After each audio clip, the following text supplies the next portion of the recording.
Philadelphia, February 25, 1957. The wind cut through the leafless trees like razors. It was the kind of cold that gnawed through every layer of clothing, settling deep in the bones.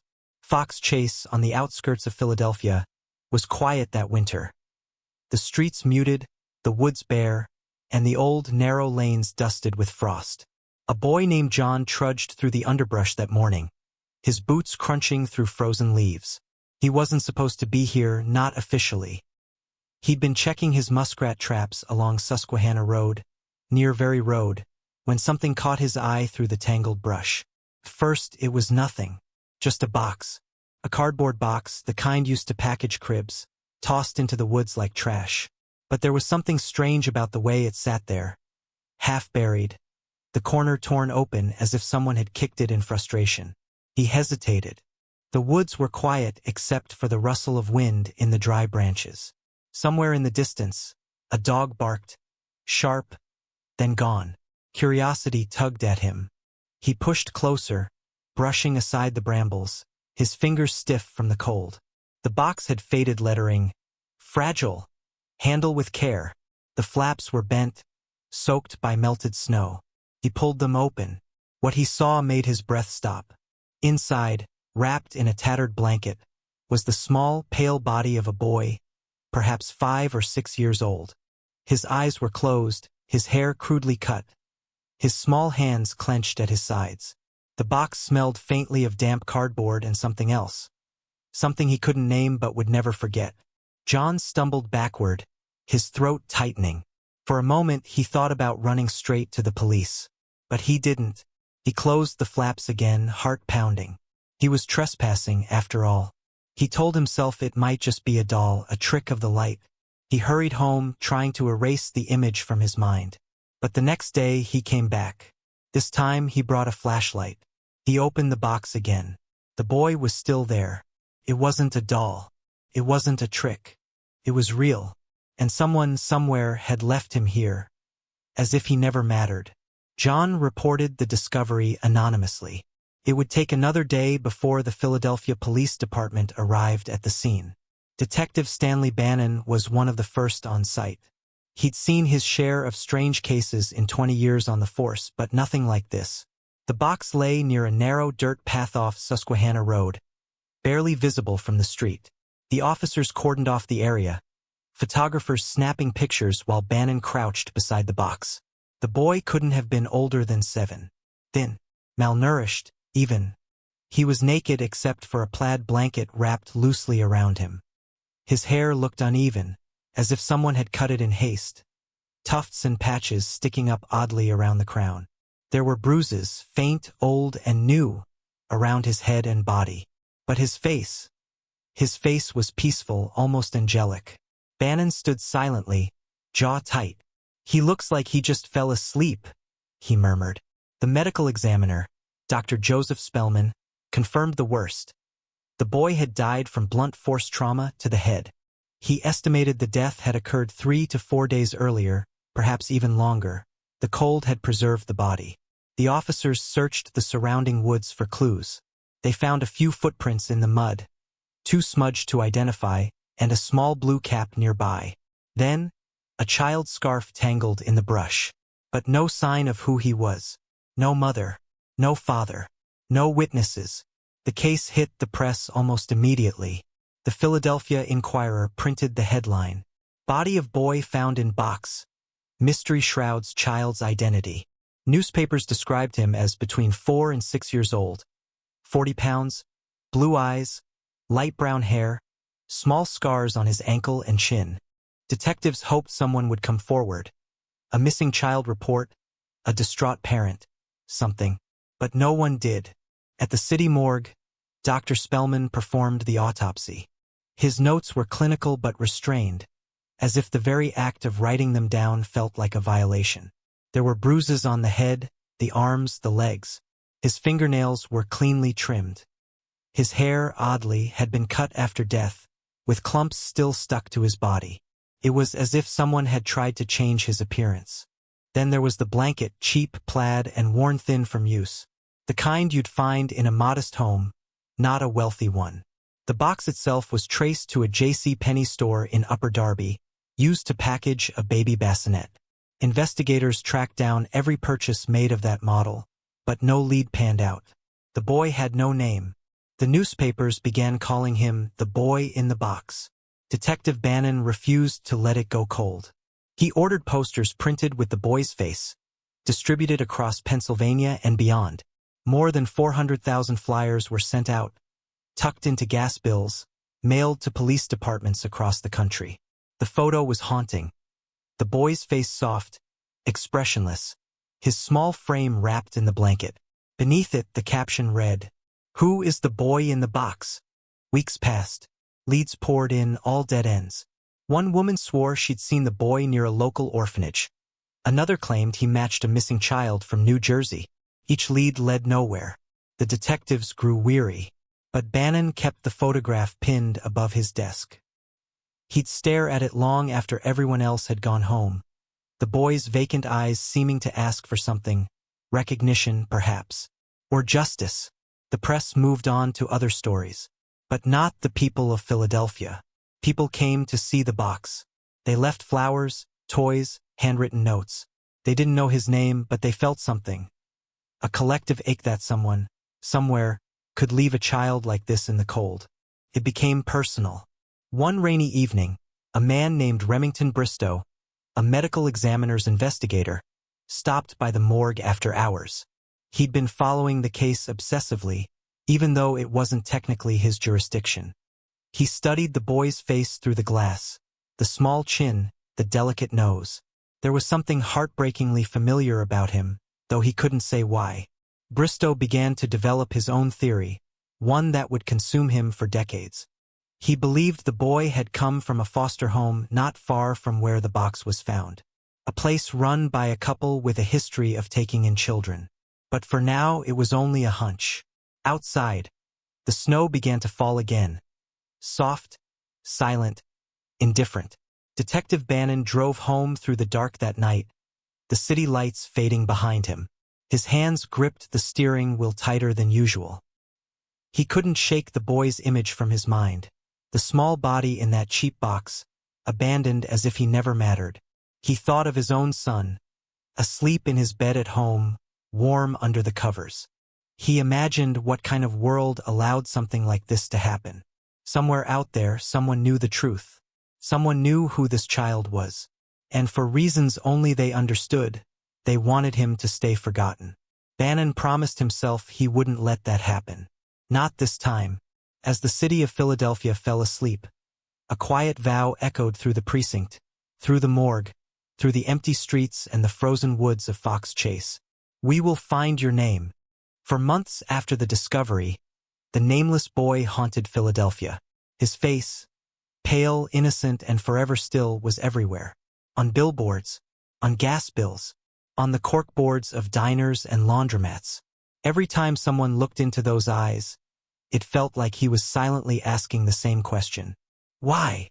Detective Stanley Bannon still kept the photograph pinned to his wall. The press had long moved on, but he hadn't. None of the core investigators had. Every few days, a new lead would come in and die just as quickly. But the silence around the boy wasn't normal. It was as if the world had collectively decided to forget him. That's what made it all the more unbearable. It was spring now. The snow that had covered Fox Chase melted into muddy pools, revealing cigarette butts, crushed cans, and the yellowing cardboard where the box had lain. The scene looked ordinary again, the kind of place you'd drive past without noticing. But for those who'd been there, it was sacred ground. The first major lead came in late March, when a woman from nearby Chester County claimed she recognized the boy. She worked part-time at an orphanage and said one of the children, a quiet boy who rarely spoke, had gone missing the year before. The police investigated immediately. They combed through every record of orphanages, foster homes, and adoption centers across Pennsylvania and New Jersey. Hundreds of files, lists of wards, photographs of children who'd come and gone. But none matched. Still, the idea stuck. Maybe the boy had been a runaway. Maybe he'd escaped from an abusive home or a negligent orphanage.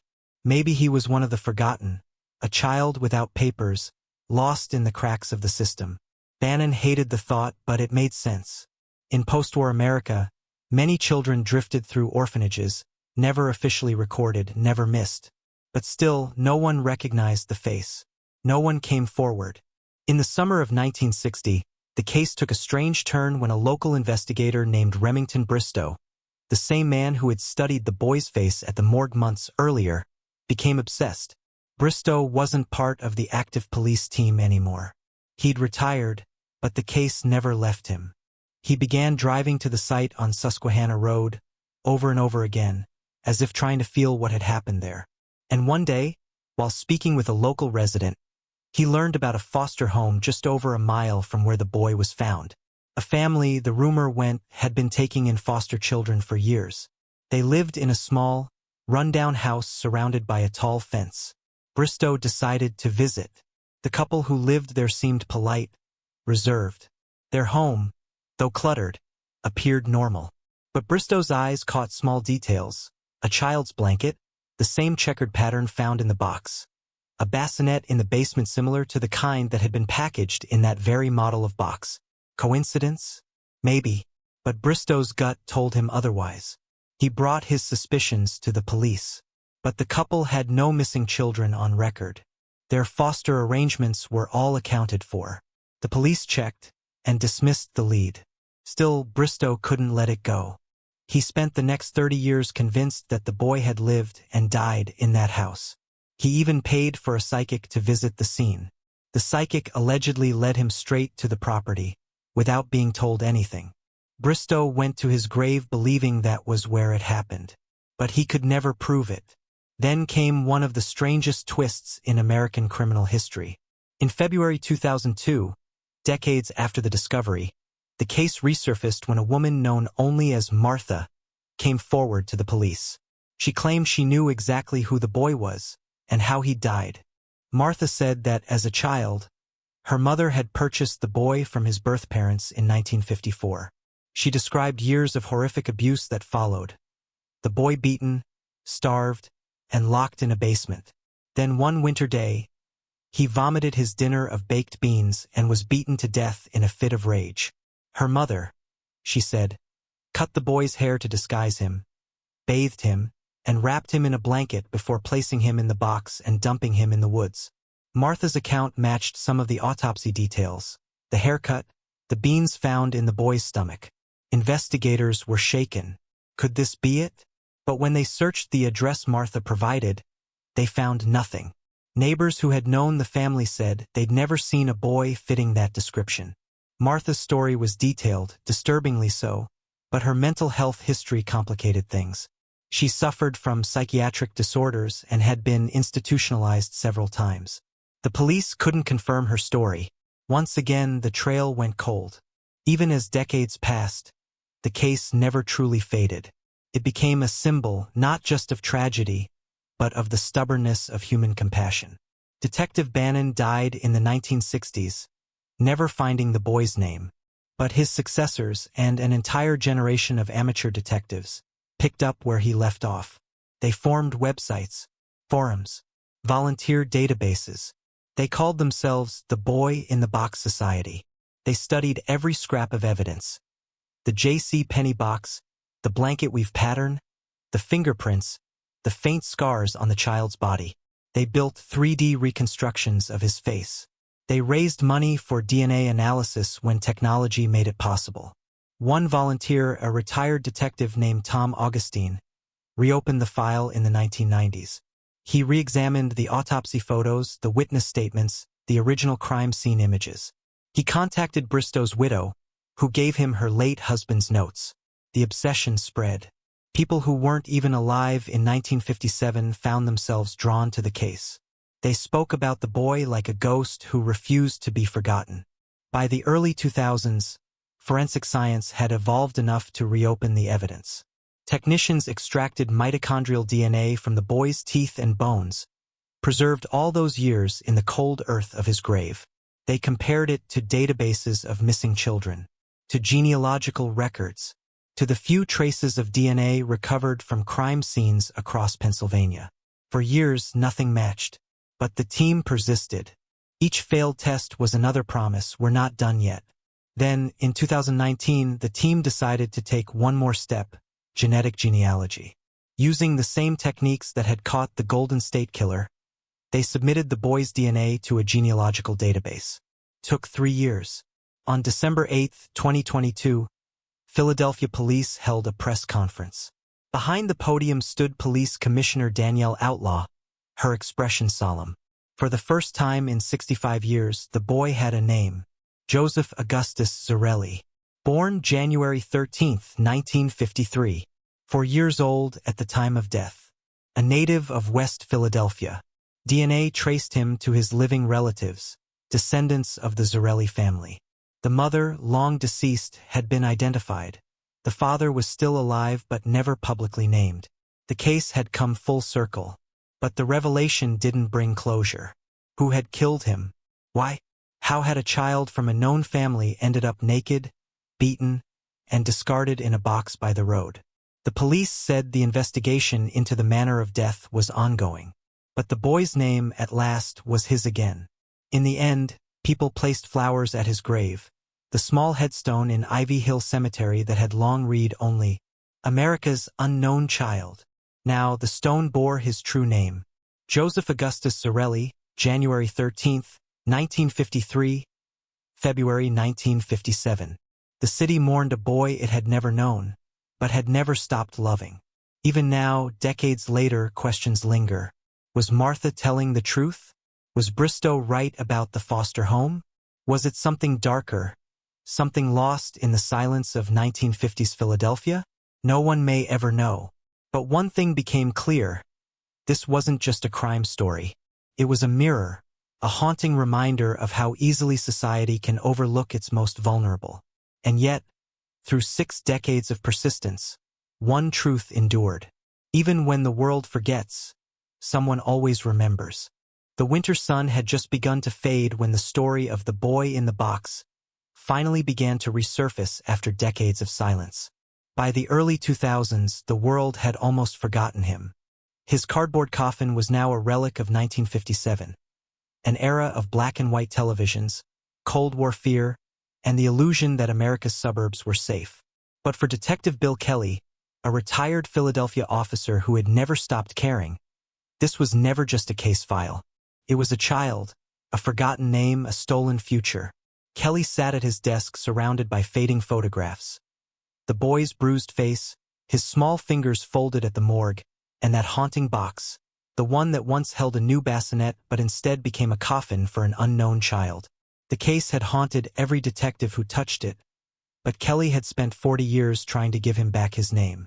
Now, for the first time, new hope flickered. Technology had evolved. DNA, once science fiction, could now do what the human heart never could: speak for the voiceless. In 1998, investigators from the Philadelphia Police Department made a bold move. They exhumed the boy's remains from Ivy Hill Cemetery.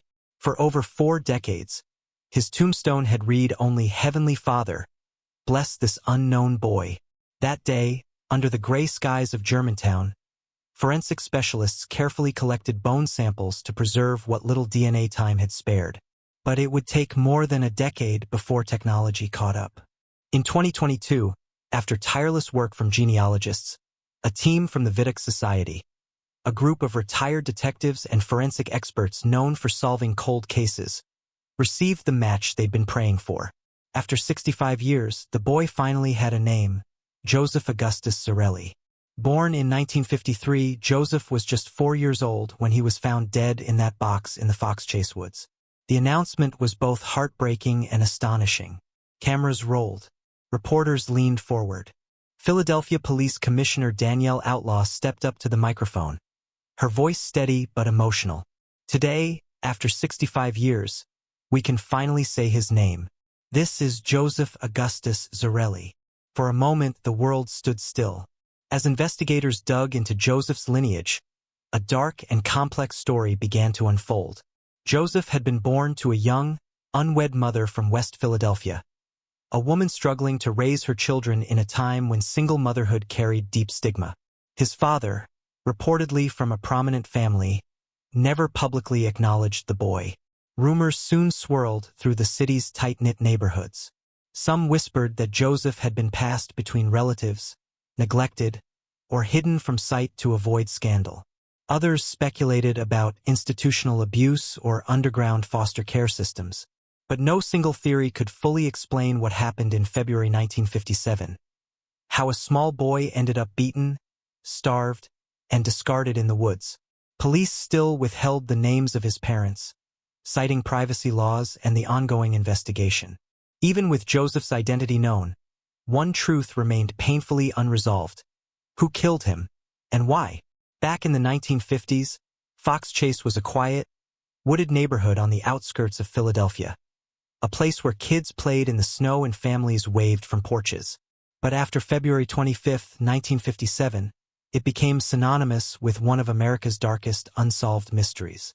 That day, a young man checking his muskrat traps stumbled upon the cardboard box.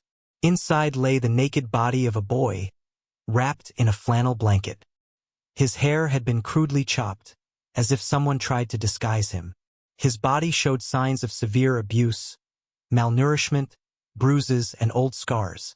The coroner's report listed blunt force trauma to the head as the cause of death. The boy was estimated to be between 3 and 7 years old. Police canvassed orphanages, hospitals, and missing person reports across multiple states. Thousands of flyers were distributed. The image of the boy's reconstructed face appeared in post offices, gas stations, and newspapers nationwide. Yet no one came forward to claim him. Decades later, locals still whispered about strange things near the site. Flickering lights, children's laughter, and the echo of a voice calling softly in the woods. Whether ghost story or guilt, the legend of the boy in the box became part of Philadelphia's folklore. Over time, amateur sleuths, journalists, and true crime enthusiasts took up the case. Theories emerged like wildfire. Some believed the boy had been raised in a foster home on nearby Susquehanna Road, an institution rumored for strict discipline. Others thought he was kidnapped and abandoned. One psychic claimed she'd seen visions of a farmhouse and a woman who called herself Martha. In 2002, a woman from Ohio came forward claiming she was that very Martha, that her abusive mother had bought the boy, kept him captive, and killed him in a fit of rage. Detectives interviewed her for months, but her story unraveled under scrutiny. No physical evidence supported her claim. And so the mystery lingered, decade after decade, as generations of detectives retired, passed away, or simply lost hope. But for the people of Philadelphia, he was never forgotten. Locals left flowers at his grave every year. Children grew up hearing his story in hushed tones, their parents lowering their voices as if afraid the truth itself might be listening. After Joseph's identification in 2022, something remarkable happened. People who had long held secrets began to speak. Distant relatives reached out to police, providing fragments of memory. A child they once saw but were told to forget. A rumor of an accident that was never reported. Forensic genealogy linked Joseph to both sides of his biological family, confirming that he had siblings who were still alive. The revelation stunned them. Many had no idea such a tragedy had occurred in their family tree. But not all were willing to talk. Some shut their doors to reporters. Others refused DNA testing. Detective Kelly, though retired, followed every update. For him, the revelation was bittersweet. "You spend your life chasing shadows," he said in an interview. "And then one day, you realize the shadow had a name all along." On a cold December morning in 2023, a new headstone was unveiled at Ivy Hill Cemetery. This time, it bore his real name, Joseph Augustus Zarelli, 1953 to 1957. America's unknown child, now known and never forgotten. Hundreds attended. Some brought flowers, others brought their children. A choir softly sang Amazing Grace as the wind moved through the trees. Philadelphia police officers stood side by side with elderly detectives who had once handled the original investigation. Among them was Bill Kelly. His eyes misted as he whispered, "We did it, kid. You're home." But even as the crowd dispersed, one lingering truth remained. No one had ever been charged. No one had confessed. The story was both solved and unsolved. A name without justice. a tragedy with no final chapter. And perhaps that is what makes The Boy in the Box so haunting. Not just the brutality of his death, but the quiet endurance of his mystery, how it echoed through time, refusing to be forgotten. For 65 years, America asked one question: who was the boy in the box? Now we know his name, but somewhere out there, the one who took his voice is still a shadow in the story. And until justice speaks, the woods of Fox Chase will never truly be silent.